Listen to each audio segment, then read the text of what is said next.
Halo semuanya, perkenalkan nama saya Victor Tan Sulaksono. Hari ini saya lagi ada di kawasan SCBD, where all the rich people are.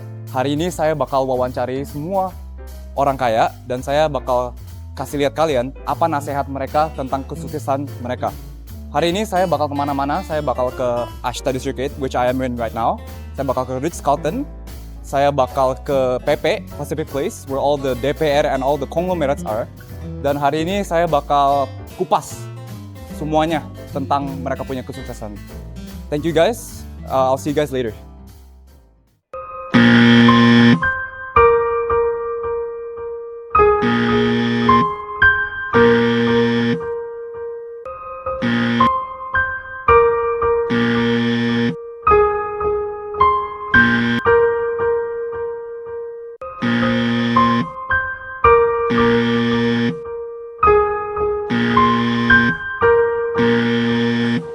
Excuse me, sir. Have you ever been broke before? Ever been what? Have you ever been broke before? Broke?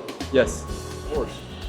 I made a business channel, and I'm trying to give advice to the younger generation. Could I have 1 minute with you, please? Yes, sure. Sure? All right, sir. What line of Yeah. business are you in? I'm mine. Mine? I was oil and gas before. Oil and I'm gas? retired now. What made you here in Jakarta? I have family here. You have family here? So what was the secret to scaling up your mining business? Mining, no. Oil and gas. Oil and gas. What was your secret to scaling up your oil and gas business? Ooh. Determination. Determination? Do you believe in God? Of course. What was your impact from God to you? I can't say what an impact it was. It's just part of me. That's it. If you had one advice to younger generation for the Indonesians, what would it be? Oh, believe in yourself. Believe in yourself. You're just as good as anybody out there, no matter what the nationality. Believe in yourself. Believe in yourself. Absolutely. What would you say is the biggest problem in Indonesia right now? They don't believe in themselves. They don't believe in themselves? Yeah, they think maybe they're a little inferior, but they're not. I've worked here before. They're just as intelligent, and knowledge is the same, and they can go places if they're just confident. What was the biggest financial decision you made throughout your whole lifetime? Oh, investing in the stock market. Stock market. Yeah, index funds. Index funds. So, thank you so much, sir. Cici pekerjaannya di bidang apa? Work for NGO, yayasan gitu, and then I work in a fashion modeling. Fashion modeling. Di dunia fashion modeling, Cici udah berapa lama? Udah 7 tahun. Dalam 7 tahun, apa rahasia dalam dunia fashion modeling buat anak-anak muda? I think you have to know yourself. You have to know your identity. Like you have to be so secure. Karena semua orang they're so pretty, they're so talented, they're so tall as well. So it would be so easy for you to get insecure. So I think rahasianya adalah don't take it too hard on yourself. Just be secure in yourself and love yourself. Love yourself. Tapi zaman sekarang itu susah dengan anak muda work hard kan. Gara-gara instant gratification, ChatGPT. Yeah. Gimana caranya anak muda tuh bisa stay away from instant gratification nowadays to work hard? Okay, let me think about it. It's such a good question. I think just what motivated me. I can only speak of myself, right? What motivated me was my family. Like I want to support my family. I want to make them happy. Jadi a lot of times, and I want them to be proud of me. So think about people you love and how you can make them happy. Think about how you can serve them and be a blessing for them. And I think that would inspire you to work harder. What do you think is the biggest problem of Indonesia's industry in modeling? Ooh, I hope I don't get canceled for this. I think a lot of people go into it thinking that they would instantly be famous. A lot of times we're not like influencer. We're not like actress where we get our name out there. We got famous because of it. A lot of time modeling, you're just a walking mannequin where you have to sell the clothes. So you don't sell yourself, but you sell the clothes that you're wearing or the shoes or whatever you're advertising, right? So then I think a lot of the hardest part was that people think, oh, I get famous, I get followers, but you don't. So then people are like, udahlah, quit aja gitu. Kalau kakak mulai dari nol, what would you do right now? As a model? Yeah.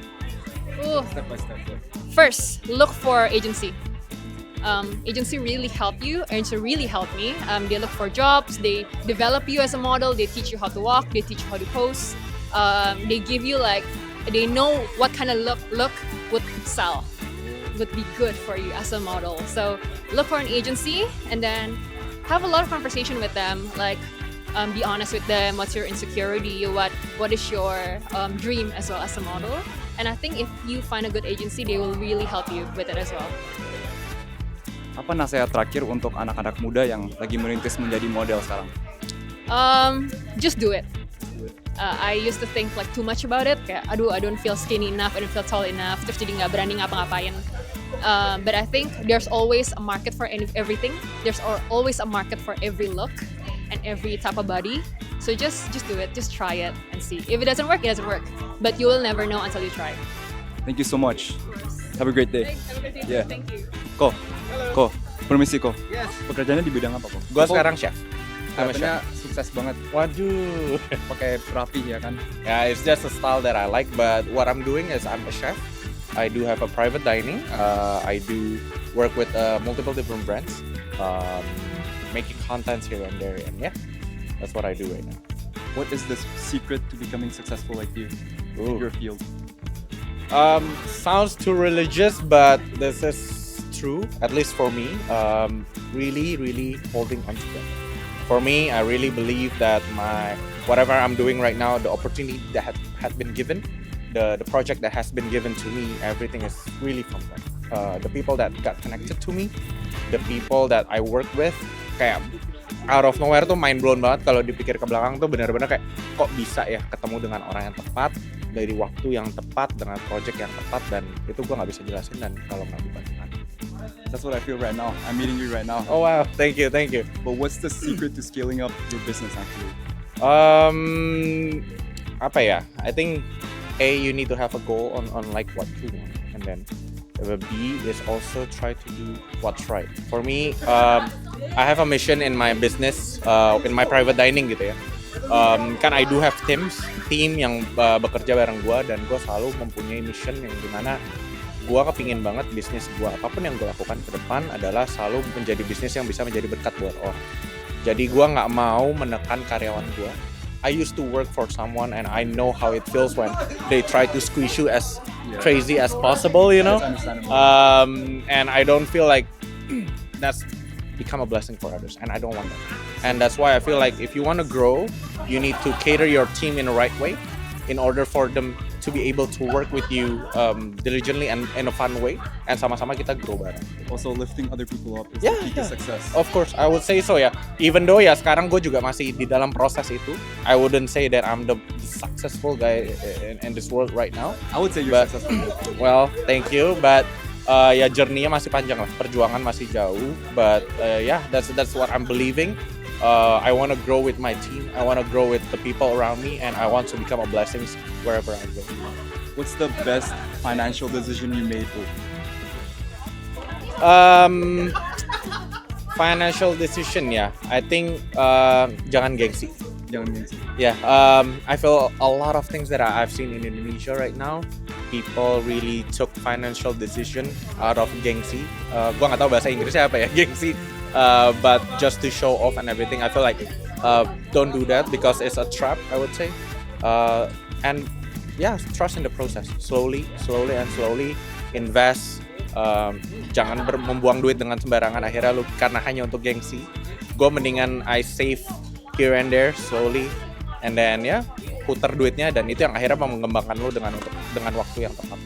I see. Like gengsi is actually like the biggest enemy of people's success in Indonesia. Actually, I would say so.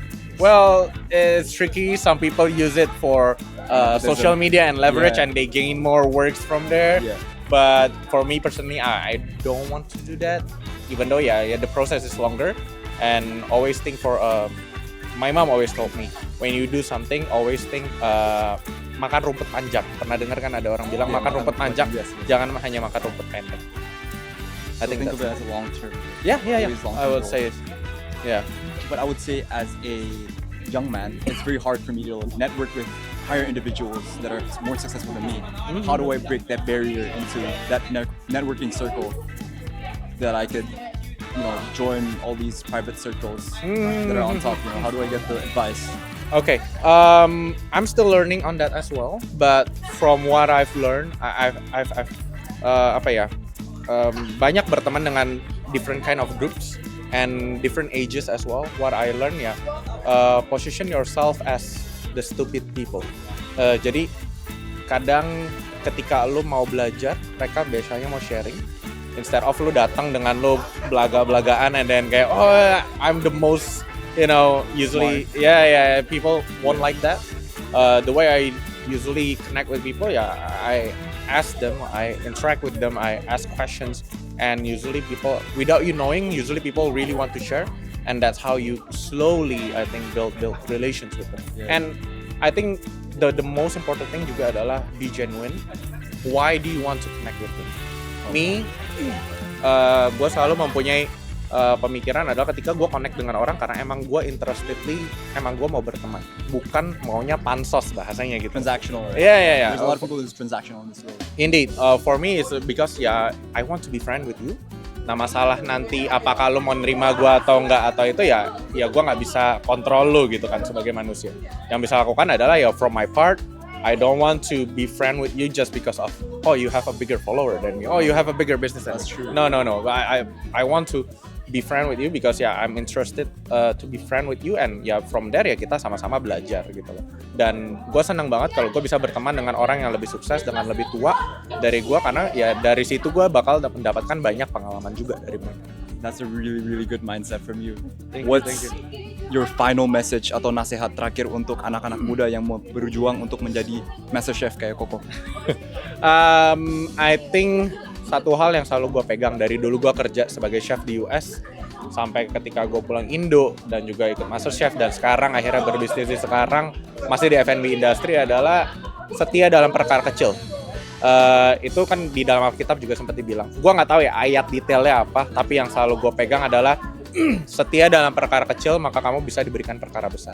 Dulu ketika gue internship dan bekerja di kitchen awal-awal, they give you shitty jobs, bro. Like you're still new guy, right? Like they're not gonna let you handle steaks. And a lot of young cooks really think like, after I'm graduating from culinary schools, I'm gonna be head chef. No, like you still need the process. Jadi dulu gue disuruh metik-metikin daun, itu kan ngantuk metikin daun berkilo-kilo gitu. Tapi pas gue metikin gitu, gue selalu telling myself, setia dalam perkara kecil, setia dalam perkara kecil. Dan dari situ gue metikin cepet baru lu bisa diberikan task lebih baru.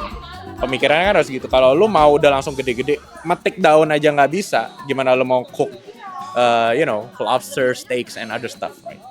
So you trusted the process throughout the whole process. Yeah. So you were small and then now you're very successful, and I really admire you for becoming really successful. You really inspire me. Thank you so much, sir. Thank you. It's nice meeting you. Nice meeting you. Phew. Hari ini saya lelah banget setelah 30 orang. Saya lagi di IES dan saya di reject mungkin 20 kali, dan puji Tuhan saya mendapatkan 2 atau 3 orang yang beneran kasih saya nasihat untuk generasi muda. Untuk video next selanjutnya saya bakal ke kawasan Peak. Saya bakal ke sana, ke By the Sea mungkin, ke Peak Avenue, dan saya bakal interview generasi muda yang sudah sukses merintis menjadi orang yang lebih sukses untuk kasih nasihat.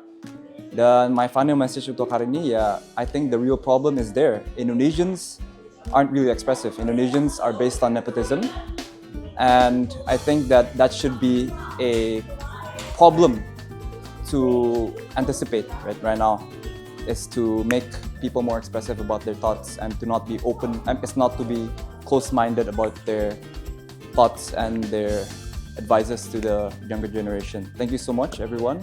I hopefully see you in the next video. Peace out.